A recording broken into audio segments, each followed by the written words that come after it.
Hi, hello, வணக்கம். Welcome back to Trend Breakers Academy. So market பார்த்தீங்க அப்படின்னா ஒரு கேப் அப்.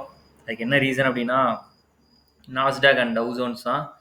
ஒரு 12 மணி வரைக்குமே நைட்டு வந்து சரியான ஃப்ளாட்டு. ரைட், ஓகே, எக்ஸ்பிரி டே அன்னைக்கு வச்சு செஞ்சிட போகிறாங்க அப்படின்னு தான் நினச்சேன். இவனும் ஃப்ளாட்டில் முடிச்சிருவான். பையர்ஸ் யாரெல்லாம் என் புட் ஆப்ஷன் பை பண்ணுவாலும் சரி, கால் ஆப்ஷன் பை பண்ணுவாலும் சரி வச்சு செய்ய போகிறேன் அப்படின்னு நினச்சேன். 12.15 மேலே அடித்து பிரின்னு பிரிச்சிட்டாங்க நாஸ்டாக் டவுசோனும். ஸோ அதனால் இன்றைக்கி நம்ம மார்க்கெட்டில் என்ன நினச்சுன்னா ஹியூஜ் கேப் அப். மார்னிங் ஒரு 200 பாயிண்ட்ஸ் வரைக்கும் கேப் அப் ஆயிருந்தது. ஸோ அதை வந்து அப்படியே தக்க வச்சு தான் முடிச்சிருக்காங்க. ஸோ நியூ ஆல் டைம் ஹையாக வந்து 21,220 அப்படிங்கிறத வந்து ரெஜிஸ்டர் பண்ணியிருக்காங்க. ஒரு குட் மூவ் இன்னைக்கு வந்து இந்தியன் மார்க்கெட்டில். ஸோ ஐடி வந்து நேற்று எவ்வளோக்கு எவ்வளோ இறங்குச்சோ இன்னைக்கு அதை விட டபுளாக ரெக்கவரி ஆகி முடிஞ்சிருக்கு. ஒரு 420 பாயிண்ட் 460 பாயிண்ட் என்னமோ இறங்கி இருந்தது. ஸோ அதை வந்து 3 மடங்கு ஆக்கிட்டாங்க இன்னைக்கு. 3 மடங்கு ஆக்கி ஏற்றி முடிச்சிருக்காங்க. பேங்க் நிஃப்டி பார்த்தீங்கன்னா ஆல்மோஸ்ட் ஒரு 700 பாயிண்ட் வரைக்குமே ஏறிச்சு. ஏறி அப்படியே க்ளோஸ் ஆயிடுச்சு. அதுக்கப்புறம் பார்த்தீங்க அப்படின்னா மெட்டல் ஸ்டாக்ஸ் ஏறி இருக்கு, ஆட்டோமொபைல்ஸ் ஏறி இருக்கு, எஃப்எம்சிசிஸ் ஒரு மாதிரி ஃப்ளாட்டாக தான் முடிச்சிருந்தது. சம்மர் ராலி ரிலையன்ஸ் வந்து 1.5% ஏறி முடிஞ்சிருக்கு. ஹெச்டிஎஃப்சி பேங்க் ரொம்ப நாளாக ஏறாத ஹெச்டிஎஃப்சி ஏறி இருக்கு. ஐசிஐசிஐ பேங்க் இன்னைக்கு பர்ஃபார்ம் பண்ணியிருக்கு. டிசிஎஸ் நேற்று வந்து 2% இறங்கினா நீங்கள் அந்த 2% வந்து அப்படியே ஏற்றி முடிச்சிட்டான். இன்ஃபோசிஸ் 3.5% ஏறி இருக்கு. அப்புறம் வந்து ஐடிசி ஆல்மோஸ்ட் 1%, கோட்டக் மஹிந்திரா 1.5% ஏறி இருக்கு. ஸோ எல்லாமே வந்து ஒரு வேற லெவல் ரேலின்னு தான் சொல்லணும். இன்னைக்கு நல்ல ஒரு கேப் அப்லேயே உங்களுக்கு மேக்ஸிமம் எல்லாத்தையும் அடிச்சிட்டான். அவன் மட்டும் தான் பண்றான்னு பார்த்தா சில்வர், கோல்டு, க்ரூட் ஆயில் எல்லாம் அடிச்சு ஏத்திட்டு இருக்காங்க இன்னைக்கு. சில்வர் ஃபியூச்சர்ஸ் மட்டுமே காலைல 2,500 பாயிண்ட்டுக்கு மேலே போயிட்டு வந்து இப்போ 3,600 பாயிண்ட்டுக்கு மேலே பாசிட்டிவ்ல போயிட்டு இருக்கு. ஸோ செம்ம ரேலி கொடுத்துட்டு இருக்காங்க.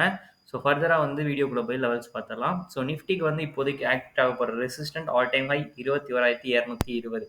ஸோ எனக்கு தெரிஞ்ச நாளைக்கும் இதை பிரேக் பண்ணி ஓப்பன் கொடுப்பாங்க அப்படின்னு நான் எதிர்பார்க்குறேன். இல்லை ஃப்ளாட்டாக தான் ஓப்பன் ஆகும். ஏன்னா இப்போதைக்கு வந்து டவுசோன்ஸ் வந்து ஒரு 100 பாயிண்ட்டுக்கு மேலே பாசிட்டிவாக போயிட்டு இருக்கு. ஆனால் நாஸ்டாக் வந்து பாசிட்டிவாக போல ஒரு மாதிரி சைட்வேஸில் தான் போயிட்டு இருக்காங்க. ஸோ அதனால் ஏன்னா மார்க்கெட் ஓப்பன் ஆகி கொஞ்ச நேரம் தான் ஆகுது. ஸோ ஆல்மோஸ்ட் ஒரு 1.5 மணி நேரம் 2 மணி நேரம் தான் ஆகுது. ஸோ அதனால் அதை பெருசாக நம்ம இது பண்ண முடியாது. ஸோ 12 மேலே இன்றைக்கி ஏதாவது நடக்குதான்னு பார்க்கணும். இனி மிராக்கிள்ஸ் அப்படின்னு சொல்லி பார்க்குறதுக்காண்டி வெயிட் பண்ணிட்டு இருக்கேன்.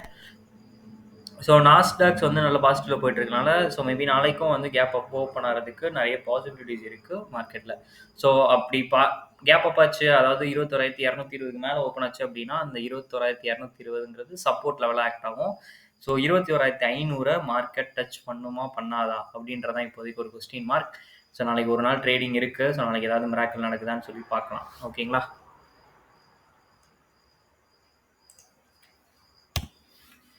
பேங்க் நிஃப்டி ஸோ அவனும் வந்து நல்ல ஏரியா அந்த ட்ரெண்ட் லைனுக்கு மேலே, அதாவது all time high, new all time high இவரும் வந்து ரிஜிஸ்டர் பண்ணிட்டு இருக்காரு. ஸோ இவர் வந்து ஆல்மோஸ்ட் 48,000 கிட்ட வரைக்கும் போனார். ஸோ நான் அடிச்சிருவான்னு நினச்சேன். 47,950 வரைக்கும் போயிருக்காப்புல. லைட்டாக ஒரு 50 பாயிண்ட் எடுத்துன்னா 48,000 அப்படின்னு ஒரு ரவுண்ட் ஃபிகரில் க்ளோஸ் பண்ணியிருக்கலாம். பட் மிஸ் ஆயிடுச்சு இன்னைக்கு. ஸோ பரவாயில்ல, ஒரு நல்ல சைன் தான். இப்போதைக்கு சப்போர்ட் லெவல் ஆக்ட் ஆக போகிறது. 47,600 வந்து சப்போர்ட். ஓகேங்களா? 590, 600 வந்து சப்போர்ட் லெவல் ஆக்ட் ஆகும். ரெசிஸ்டன்ட் வந்து 47,940. இது வந்து பேங்க் நிஃப்டியோட லெவல். ஓகே, அதுக்கப்புறம் வந்து ஸ்டாக் ஐடி தலைவன் இன்னைக்கு தான் வேற ரகம் பண்ணிட்டாரு. ஸோ நேற்று என்னெல்லாம் இறக்கி இருந்தாரோ அதை எல்லாத்தையும் முடிச்சு இருங்க நானும் வந்து ஆல் டைம் ஹை பதிவு பண்ணுறேன் அப்படின்னு சொல்லிட்டு அவரும் ஒரு நியூ ஆல் டைம் ஹை, அவரும் 34,500 வரைக்கும் 500 போவார்னு நினச்சா அந்த 300 அந்த ரேஞ்சையோட நிப்பாட்டிக்கிட்டாரு. ஸோ நாளைக்கு வந்து கேப் அப்லேயே அந்த 34,500 அந்த மாதிரி பண்ணுறாரான்னு பார்ப்போம். இன்னும் கொஞ்சம் தான் 35,000 கூட போயிடுவாப்புன்னு நினைக்கிறேன் ஐடி. ஸோ ரிலையன்ஸ் வந்து என்னதான் ஏறினாலும் அந்த ட்ரெண்ட் லைனை மட்டும் பிரேக்கே பண்ண முடியாது. கிட்ட போய் செல் ஆகிட்டே இருக்கு. ஸோ அந்த ட்ரெண்ட் லைனை பிரேக் பண்ணிச்சு அப்படின்னா கண்டிப்பாக நிஃப்டினா நல்ல மூவ் அப்படிங்கிறதே வந்து கிடைக்க சான்சஸ் இருக்குது. ஓகே, வெயிட் பண்ணி பார்க்கலாம். ஓகேங்களா? இப்போதைக்கு 2,480 பிரேக் பண்ணிச்சுன்னா நல்ல ரேலி கொடுக்கும் ரிலையன்ஸ். நாளைக்கு கேப் அப்பில் அது ஓப்பன் ஆச்சுன்னா சூப்பராக இருக்கும். ஸோ ஆக்சிஸ் பேங்க் வந்து இன்றைக்கி ஒரே மாதிரி அதே தான், அந்த இடத்துலையே தான் சஸ்டெயின் ஆகிட்டு இருக்கு.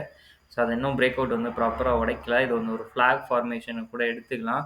ஸோ ஒரு சைட்வேஸ் பில்டப் ஆகி உடச்சிச்சுன்னா இன்னும் நல்லா போகிறதுக்கு சான்சஸ் இருக்குது ஆக்சஸில். ஸோ வெயிட் பண்ணி பார்க்கலாம். ஐசிஐசிஐ பேங்க் தலைவன் ரொம்ப நாளாக ஏறவே இல்லை. ஏற சைட்வேஸ்லேயே போய்ட்டு இருந்தான். செம்மையாக ஸ்ட்ராங்காக பண்ணியிருக்கான். நம்ம ஒரு 4 நாளாகவே சொல்லியிருந்தேன் இதை வந்து ரீட்ரேஸ்மெண்ட்டாக எடுத்துக்கலாம், ஸோ வந்து இன்னும் சைட்வேஸில் தான் இருக்குது, எந்த ட்ரெண்ட் ரிவர்சலும் இல்லைன்னு நான் சொல்லியிருந்தேன். ஸோ அதே மாதிரி மேலே உடச்சி போயிருக்கான் ICICI bank. HDFC bank, so இவரும் வந்து இந்த ட்ரெண்ட் லைனை உடைக்கணும். 1670 உடைச்சா தான் அப் சைடில் நல்ல மூவ் கிடைக்கும், இல்லைனா அது வரைக்கும் அவரும் சைட்வேஸில் தான் இருப்பார். வேறு வந்து டிசிஎஸ் மெயினாக பார்க்க வேண்டியது இன்னைக்கு.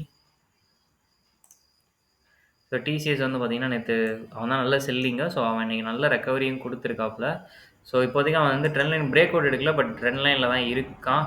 ஸோ இந்த ட்ரெண்ட் லைனை பிரேக் பண்ணி ஓப்பன் அண்ட் க்ளோஸ் கிடச்சிச்சுன்னா நல்ல ரேலி கொடுக்கும் டிசிஎஸ். ஓகேங்களா, வாட்ச் பண்ணுங்கள். டிசிஎஸ் வந்து இப்போதைக்கு அவனுக்கு சப்போர்ட் ஆக்ட் ஆக போகிறது 3650 வந்து சப்போர்ட் லெவலில் ஆக்ட் ஆகும். ஓகேங்களா, ஸோ பார்க்கலாம். நாளைக்கு வியாழக்கிழமை வேறு, ஸோ ஆல்ரெடி மார்க்கெட் நல்லா ஹையில் போயிட்டுருக்கு. Maximum of the Black Fridays ஃபுல்லாமே அந்த வெள்ளிக்கிழமை தான் வரும். ஸோ நாளைக்கு என்ன நடக்குது அப்படின்னு பார்க்குறதுக்கு நானே வந்து ரொம்ப ஒரு ஆர்வமாக இருக்கேன். ஸோ இப்போ வந்து என்னோடய டார்கெட் எல்லாமே இந்த நாஸ்டாக்கும் டவுசோன்ஸ் மேலேயும் தான். ஸோ நல்லா டவுசோன்ஸ் வந்து நல்லா ஏறிட்டு இருக்கு, நாஸ்டாக் தான் சஸ்டைன் ஆகிட்டு இருக்கு. ஸோ பார்க்கலாம், சப்போர்ட் பண்ணி கொடுத்து நாளைக்கு கேப் அப் கொடுக்குதா அப்படின்னு சொல்லிட்டு. ஓகேங்களா, உங்களுக்காக டெய்லி யூஸ்ஃபுல் கண்டென்ட் போகிறவங்க ட்ரெண்ட் பிரேக்கர்ஸ் அகாடமி இது வரைக்கும் நீங்கள் சப்ஸ்கிரைப் பண்ணல அப்படின்னா பண்ணிக்கோங்க for more videos. Thank you for வாட்சிங்.